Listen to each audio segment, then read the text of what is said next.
¿Qué tal amigos? Les habla el Padre Rafael Chávez y les doy la bienvenida una vez más a este su pequeño espacio de meditaciones. Estamos a jueves 17 de agosto, jueves eucarístico, jueves sacerdotal, semana decimonovena del tiempo ordinario. En el nombre del Padre y del Hijo y del Espíritu Santo. Amén. Dios Todopoderoso y Eterno, a quien enseñados por el Espíritu Santo invocamos con el nombre de Padre, intensifica en nuestros corazones el espíritu de hijos adoptivos tuyos, para que merezcamos entrar en posesión de la herencia que nos tienes prometida. Por nuestro Señor Jesucristo, tu Hijo, que vive y reina contigo en la unidad del Espíritu Santo, y es Dios por los siglos de los siglos. Amén. Comenzamos con el libro de Josué, capítulo 3, versículos del 7 al 10, 11 y del 13 al 17. En aquellos días, el Señor le dijo a Josué: Hoy mismo voy a empezar a engrandecerte a los ojos de todo Israel, para que sepan que estoy contigo, lo mismo que estuve con Moisés. Ordena a los sacerdotes que lleven el arca de la alianza que se detengan en cuanto lleguen a la orilla del agua del Jordán. Josué les dijo a los israelitas: acérquense a escuchar las palabras del Señor su Dios. Y prosiguió: en esto conocerán que el Dios vivo está en medio de ustedes y que destruirá ante sus ojos a los cananeos. El arca de la alianza del Señor de toda la tierra va a pasar el Jordán delante de ustedes. Y en cuanto a los pies de los sacerdotes que llevan el arca de la alianza del Señor de toda la tierra toquen el Jordán, las aguas que van hacia abajo seguirán corriendo, y las que vienen de arriba se detendrán, formando un muro. Así pues, el pueblo salió de su campamento para cruzar el Jordán, encabezado por los sacerdotes que llevaban el arca de la alianza. En cuanto éstos tocaron con los pies las aguas del Jordán, que baja crecido hasta los bordes todo el tiempo de la siega, las aguas que venían de arriba se detuvieron y formaron un solo bloque, en una gran extensión desde el pueblo de Adám hasta la fortaleza de Sartán. Entre tanto, las aguas que bajaban hacia el mar muerto desaparecieron por completo, y el pueblo cruzó el Jordán frente a Jericó. Los sacerdotes que llevaban el arca de la alianza del Señor se detuvieron en medio del Jordán, que había quedado seco, mientras todo el pueblo de Israel cruzaba por el cauce vacío. Palabra de Dios, te alabamos, Señor. Salmo 113a. Aleluya. Cuando Israel salió de Egipto, los hijos de Jacob de un pueblo balbuciente, Judá fue su santuario, Israel fue su dominio. Aleluya. El mar al verlos huyó, el Jordán se echó atrás.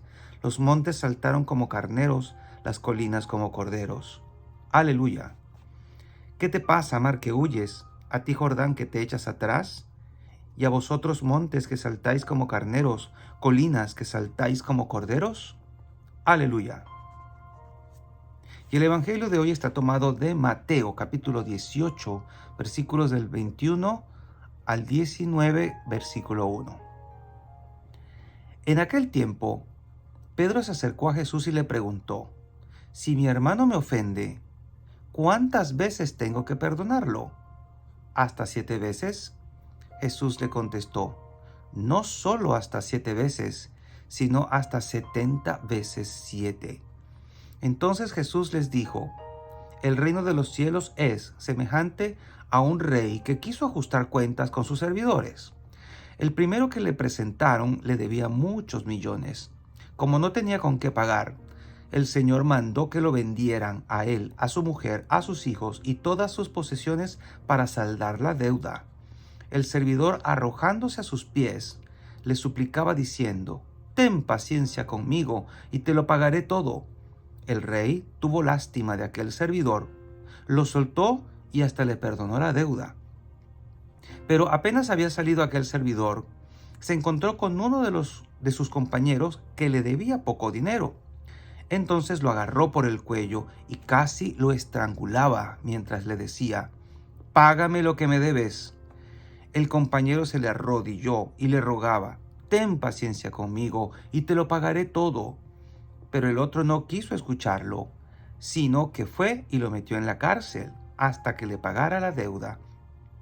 Al ver lo ocurrido, sus compañeros se llenaron de indignación y fueron a contarle al rey lo sucedido. Entonces el Señor lo llamó y le dijo: «Siervo malvado, te perdoné toda aquella deuda porque me lo suplicaste. ¿No debías tú también haber tenido compasión de tu compañero como yo tuve compasión de ti?». Y el Señor, encolerizado, lo entregó a los verdugos para que no lo soltaran hasta que pagara lo que debía. Pues lo mismo hará mi Padre Celestial con ustedes, si cada cual no perdona de corazón a su hermano. Cuando Jesús terminó de hablar, salió de Galilea y fue a la región de Judea, que queda al otro lado de el Jordán. Palabra del Señor. Gloria a ti, Señor Jesús. Y bien, pensemos por un momento qué hermoso es vivir reconciliados. Qué hermoso es no deberle nada a nadie, sobre todo deudas de tipo moral, deudas espirituales. Qué bonito es poder sentir que no tenemos ninguna deuda con Dios, o sea, pecados pendientes. Y por eso esta parábola nos pone en estas dos situaciones. El hombre que le debe mucho a el principal, a este rey, como dice, el reino de los cielos es semejante a un rey que quiso ajustar cuentas. Dios siempre va a querer ajustar cuentas con nosotros, pero cada vez que nosotros le pidamos perdón, Él nos va a perdonar. Y luego esta persona pequeña que dependía del rey, luego no quiso perdonar una pequeña deuda. Esta parábola nos dibuja a nosotros mismos. Nosotros somos como este siervo a quien se le perdonó mucho, solo porque lo rogó. Y fíjense que el rey aquí está prefigurando o dibujando a Dios, con quien tenemos una deuda muy grande. Y cuando nosotros cometemos un pecado, al primero que ofendemos es a Dios, también a nosotros mismos y a la comunidad, a los hermanos. Por eso se pone en perspectiva todo esto. La deuda más grande la tenemos con Dios. Y si nosotros nos arrepentimos y le pedimos perdón, Dios siempre nos va a perdonar. Pero si queremos ser perdonados, también es imperativo que nosotros vivamos en un espíritu de reconciliación con los demás.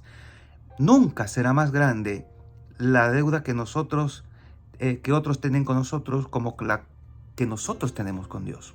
A veces nos dan unas ínfulas de dignidad y decimos: es que, ¿cómo voy a perdonar a fulano o a fulana que me hizo tal cosa? Esto es imperdonable. Y apelamos a la dignidad.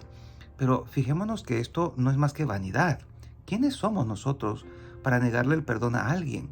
Por muy ofendido que estemos, cuando uno realmente reconoce lo que uno es, reconoce su pequeñez, reconoce su nada, realmente uno no podrá sentirse jamás ofendido si uno realmente reconoce lo que no es.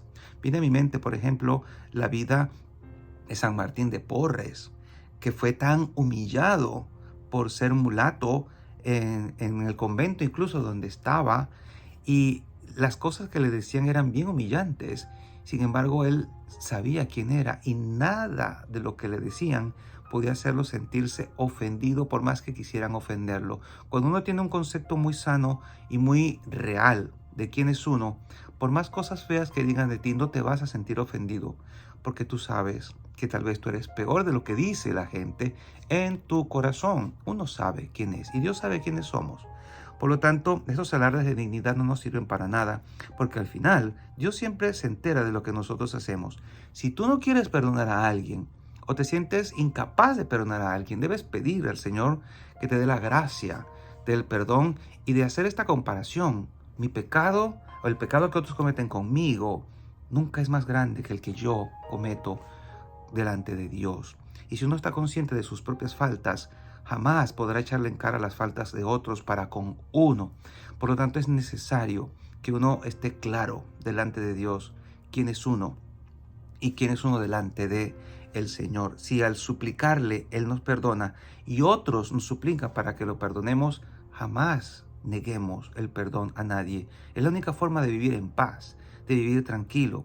A veces uno oye historias de venganzas y de cuentas pendientes de otras personas y se les va la vida en eso y viven amargados, tristes, enojados con todo el mundo, perdiendo un tiempo valioso en venganzas que no van a servirles para nada ni le van a devolver la paz. Hoy el Señor nos invita a ser compasivos, misericordiosos y pacientes. Como decía el hombre de la parábola, ten paciencia conmigo y te lo pagaré todo. Dios tiene paciencia contigo, tiene paciencia conmigo. Dios tiene paciencia con todos nosotros si realmente se lo pedimos.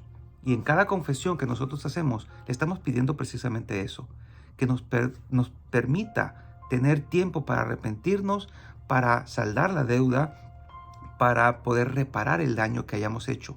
Es cierto que Cristo pagó por nuestros pecados, pero cada vez que nosotros cometemos pecados, tenemos que actualizar ese perdón que Él nos ganó en la cruz y poder decir, hago mío ahora de nuevo el perdón porque volví a pecar. Cada vez que uno ofende a alguien, cada vez que ofendemos a Dios por el pecado, tenemos la necesidad de actualizar ese perdón. Y Dios siempre estará, digamos, disponible para perdonarnos si de corazón se lo pedimos. Haz tú lo mismo con aquellos que han tenido alguna falta para contigo, como Jesús lo hizo con sus verdugos. Perdónalos, Señor, perdónalos, Padre, porque no saben lo que hacen. Que vivamos una vida reconciliada, una vida alegre, una vida tranquila entre todos, porque esa es una forma de hacer presente y patente el reino de Dios aquí en la tierra. Y la bendición de Dios Todopoderoso, Padre, Hijo y Espíritu Santo, descienda sobre cada uno de ustedes y les acompañe siempre. Y seguiremos en contacto, si Dios lo permite, a través de este canal. Chao, chao.